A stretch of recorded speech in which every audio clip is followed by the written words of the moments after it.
Ladies and gentlemen, welcome back to Gaming with me, Tony Mo. This is my face. That's my fish. His name's Sammy. He's kind of big. But anyways, we'll talk about him later. So anyways, something completely new. Obviously, my face is kind of new. This is my room where I do all my recording. Ancient posters back there. Let's see, right there.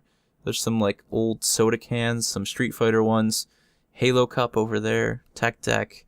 There's a bunch of other crap. My room is like cluttered with so much excess things. It's not garbage, it's just things because I like to collect things. It's a terrible habit. Don't ever get into it. Like Marcus right here. Marcus is like, hello. So yeah, there's also a Lancer back here. Halo helmet. I was so into collectibles at one point. I just bought way too much of it, and it's all over the place. It's endless. This is probably the coolest thing though. A friend bought this for me for Christmas. Of course, it's a Minecraft torch, but it's super freaking bright, actually. So anyways, what I wanted to do today was, let's talk about the channel. Let's talk about my passion for YouTube, why I continue to do YouTube, why, what makes me tick, what makes me, chug down the track that is an attempt to become a YouTuber for a living, to make it a full-time job. I treat it like a full-time job. I spend ridiculous amounts of hours every day trying to make videos happen, trying to make the best content that I can, and trying to find ways to draw people to my channel. It's a dead serious thing for me. It is not just a hobby. I've never treated it that way, and I never will. And it's why, to me, it's very easy to not give up. It doesn't even cross my mind. Quitting it never comes to my mind. I don't think about it. I'm always just about like, okay, when am I gonna, make this next goal happen? When is this gonna happen? When am I gonna, do what I need to do? And that's what I think about. That's the more important things, and not to mention all the ideas for videos, which I often have way too many. I wish that I didn't have to go to my day job so I could sit home and just make them all happen and put out a video every day. That would probably be what I would do when the time came where this was a full-time thing. I wouldn't do every other day, and sometimes I have to skip a day. I would do every day. I would have the time. So the biggest thing actually I want to talk about, before regarding all this is kind of just a small example of what I'm talking about with the amount of time that I'll often spend making a video. I'm not trying to, justify that this is a hard thing to do. I mean, granted, it is kind of difficult, but, over the years, it's become easier for me. It's become more enjoyable, but there are still days where things just don't go your way. And, yesterday and today was just like that. Basically, trying to record a gameplay commentary for the early access build of Toxic. Toxic is a brand new arena FPS. You guys may have seen it on Steam. It's PC only. It's so much fun. It's hella fun, as I accidentally said in one of my recordings yesterday. I don't say hella fun, but it genuinely is. It's a really, really fun game. Damn, microphone headset thing. And I've just been having a ton of fun with it. Although that the early access build is extremely lacking in content. It has one map. It has a stupid amount of polish. You never see the kind of polish in early access. You never see the depth in the menus. Most games are like, hey, you can turn VSync off. We don't even have a resolution setting in our games in early access. Like, that's pathetic. Come on. You gotta try harder than that. Not to mention the number of projects that go into early access, sell like 300 to 500,000 copies, and then the devs just say, meh, we weren't really that interested in developing in the first place. We just thought it was a good idea, so we put it on early access. And then all you idiots bought it, and now we're not developing it anymore. There's several games that go on that list. I won't name them, but we all know who they are.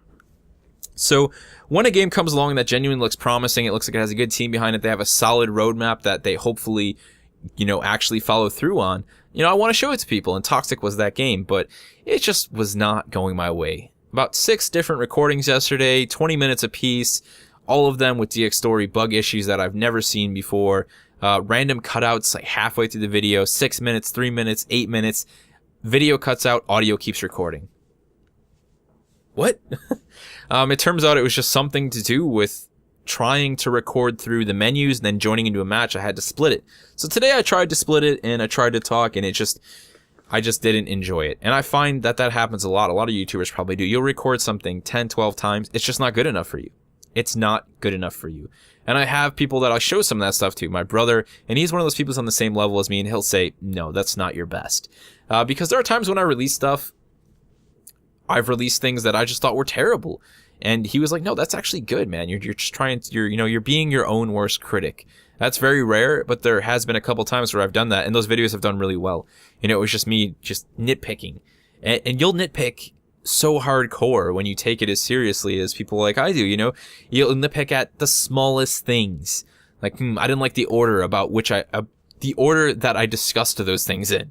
That was my problem with Toxic today. I don't like that I talked about the roadmap so lately in that recording. Redo. It's how it works. It's madness. You will drive yourself crazy.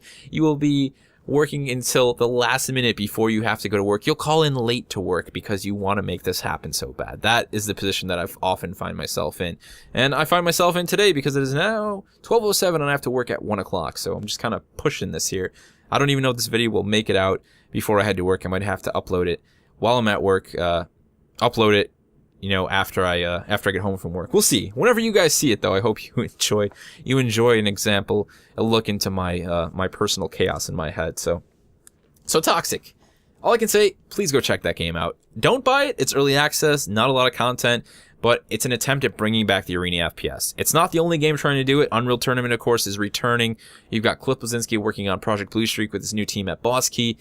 All very exciting. I hope as a genre that can return. I mean, that was a big part of the FPS community. I mean, the tagline for Toxic is frag like it's 1999, and rightfully so. 1999 for the FPS arena was its golden age. You had competitive, tournaments going on all the time. People like Fatality. The dude's name is all over motherboards to this day. He made a living playing Quake professionally, and it was ridiculously fun to watch him, I would love to see the Arena FPS return to the competitive scene. Don't get me wrong, I actually enjoy watching MLG. I love watching Halo. I love watching Call of Duty. I love watching League of Legends and StarCraft 2. I mean, that is what I do. I'm not a sports guy. Don't like mainstream sports at all. I grew up on motocross, hunting, video games, and BMX. That was my thing as a kid. So, competitive gaming is just like the ultimate form of entertainment for me. I love it. I love rooting for the different teams. And if the Arena FPS could return to the competitive gaming scene, yeah, I would be there. I'd be watching it like it was the Super Bowl for most people. It would be awesome. But please, go check the game out. I'll have some links to the Steam page. I'll have some links to their website. Take a look at the roadmap, what they're planning, and just keep an eye on the game. I'm gonna get that video out. I promise you, I'm going to make it happen. It's gonna happen in the next several days. Hopefully tomorrow I'll be able to make it happen. It's just, it wasn't clicking today. It's frustrated, and I really did want to make this video happen. So let's talk a little bit about YouTube for me. As I said, it's definitely something I take very, very seriously. It's not just a hobby. I treat it like a job every single day. Things have to be put aside because I need to do YouTube work. That's just how it goes, hanging out with the girlfriend, hanging out with, friends. It's got to wait a couple more hours. I need to finish this. It's just, you need to treat it that way if you ever plan on being even somewhat successful on YouTube. There are rare occasions for people who just thought it was a hobby, blew up, it happens. It's like anything. Nobody ever thought The Walking Dead was going to be as good as it was going to be as a TV show. They just figured, we'll do like a season. We'll see how it goes. And it's a freaking phenomena. I mean, there's families that sit down every Sunday to watch that show. Old people, young people, middle-aged people, all together watching The Walking Dead. It blew the frig up. You just can't expect it sometimes. Sometimes success cannot be planned. But I am trying to plan my success, so I am one of those people. I'm trying to make sure that this channel continues to grow, and one of the biggest things that's been a focus for me regarding the channel has been exposure, advertising, however you want to look at it, trying to get the channel out, trying to let as many people know about it as I can, and there's a lot of ways to do this. Facebook and Twitter, I've been trying to be active on Facebook. Hard thing. But if you can build audiences in that, you can build entire companies. I mean, I have followed companies, clothing companies on Twitter just to see what they do and watch them go from zero to an established clothing company in just over a couple of years, just over a year. It's insane what social media can do when you use it right. It's just, you have to be patient and you have to be on it. You have to be proficient. You have to do it all the time. You have to be making sure you're doing the right type of posts and the right type of social media. And my brother's been helping me. He's been showing me all these different books and all these different, studies on this sort of thing. And there's so much data regarding, marketing in the entertainment industry. It's just, you have to find what works for you, what is morally right for you, what keeps true to your personality. That's the hard part. At the end of the day, you want to make money. And people who, say, always make that corny joke, it's just about the money for you. Well, no, but yeah. I need money to make a living, and this is how I want to make my living. I don't want to work 9 to 5 jobs the rest of my life. This is what I want to do. You want to be a musician, you want to be an artist, you want to be an engineer, you want to be a plumber? Great, man. Do whatever you want to do, whatever you know you will enjoy doing for the rest of your life. This is what I want to do. So yeah, it's a bit about the money. That's kind of an important thing. And at the end of the day, money equals more people watching your content, which of course is the primary goal for someone who's making YouTube. You want to share your stuff with people. It makes you happy. It's the double bonus you get from doing this sort of thing, is that not only are people watching your stuff and you're making money off of it, they're watching it and they're enjoying what you're making. You're making people happy. You're making them smile. You're making them laugh. You're entertaining them. And that's a damn good feeling. It always feels great when a video does really well, not just based on the number of views, but when I actually get that direct feedback from people saying, that was great. When people remember a certain part of the video that they found funny, there's just no greater reward than that at the end of the day. It's a great feeling. It genuinely is. But one of the things I was doing for small marketing is actually these. I made business cards using the artwork that my good friend Hells Matthew made for me. And you can see it right there. It's kind of hard to see, but it's got a QR code on it and everything, and, you know, the Twitter name and the YouTube channel name. And then on the back, I got some just small things, you know, currently focused content. And yeah, I mean, it's not a relatively expensive route to go at all. And it's a simple thing to just sort of pass these out. And obviously, you don't just give them out to everybody. There are people that you meet, you know, through just a passing, maybe at work, maybe you're out at the mall, you're shopping, you're at a restaurant, and sometimes you can just overhear a conversation. You know, you know that group of people who are talking about, you know, Dungeons and Dragons, to be cliche. They're talking about, you know, Halo, they're talking about Titanfall, they're talking about the game they played last night with their friends. People who are genuinely into this kind of stuff, who watch YouTube, we're not shy about talking about this kind of thing in public. We're nerds. We love this stuff. We love having a huge argument about Lord of the Rings at the table at some restaurant. It's what we do. It's easy to recognize people like that, and it makes it easy to hand these things out. It also helps when you have video game related tattoos. People catch on to those things and they say, hey, nice Bullet Bill tattoo, nice Link tattoo. And I'm like, hey, you like YouTube? Not really. But you get the idea. So those have actually been a pretty good purchase. And I've actually noticed when I gave those to people, my one friend works in an office, he put them up in the office board, there actually was, you know, I saw a small increase. It's kind of hard for me to notice this sort of thing. You know, you really have to pay attention with such a small amount of channel of subscribers and viewers. But there is a trend, you know, there are trends, and you can watch those trends. And it did seem like the business cards made a nice help when it came to, you know, overall channel growth. They were definitely a worthwhile and beneficial and rather cheap investment, you know, without a doubt. One of the other big things for me has been video titles. A lot of people, actually just a couple people, I've had 2 people in total now who argued on my videos and claimed that my video title was dishonest. The most recent one was on my video, The Slave Trade. That's the most generic video title you can get. I was not at all trying to get people to come to the video and say, hey, this is how you do this mission, come check it out.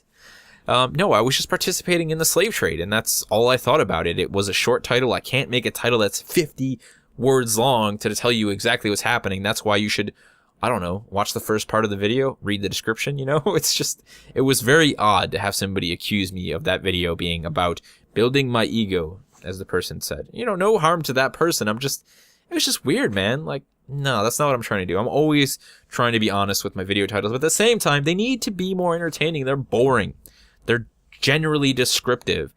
And what I'm trying to do is take pieces of the video that I found particularly interesting personally, moments of comedy, moments of, you know, action, and integrate that into the video title. For example, with Star Citizen recently, Can't Stop Drooling, that's a big discussion we had while we were actually playing that. And you catch Hells at the end saying, I just keep drooling. And it was perfect. You know, it clicked. It was funny. It catches people's eyes. You know, that's just the kind of thing you're going for. There's people who will always view YouTube channels, and there are YouTube channels who will treat themselves like it's genuinely a hobby. They'll act like they're not trying to make a living off it. Oh, I'm not trying to make money off it. I just have 3 million subscribers. This is a hobby. Well, good for you. Your hobby makes you a crap load of money every single year.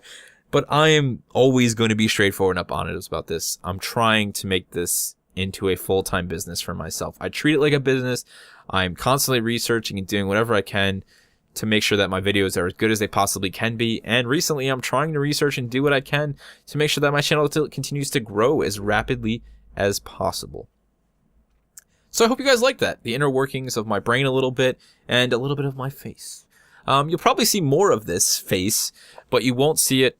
I don't do cams and things like that with my videos. It doesn't make sense to me to have a face cam while I'm playing a game. You know, you're there to see the gameplay and I'm there to talk about it, but maybe down the road, more game discussions will be integrated with my face, plus some actual gameplay clips, you know, to mix it up a little bit. It actually kind of helps because just showing nonstop gameplay, I think, is a little bit too much sometimes when you're trying to do a sort of game discussion. Sometimes I want to talk about it and then cut to a piece of gameplay and not have any nonsense filler gameplay in between. So yeah, small heads up on what you can expect for the videos coming in the next couple weeks. There are 2 main videos I'm trying to get out at some point. Obviously, there'll be other videos in between, but the biggest one being that Toxic Early Access preview, and the other one being a video talking about Brothers in Arms Hell's Highway, and why I think first-person shooters can learn a lot from that game, and for some reason, they haven't. If you haven't played that game, I cannot recommend it enough as well. It's like $10 on Steam. If you want to see what I'm talking about, go check it out. Pick it up. It still looks great and it still runs damn great for a 6-year-old game. But that's gonna do it, guys. I'm gonna go drink some tea, man. My throat is sore. I've been trying to do that toxic thing all morning, and as you can see, Sammy is back there stalking me. He's a freaking huge fish. When I got him, he was this big. No joke. He was a 2-inch albino tiger Oscar. He's now like 8 inches, I think. He's just massive. He's massive, and he loves to like race across the tank at 3 in the morning and splash as much water up as he can. I think he knows it wakes me up.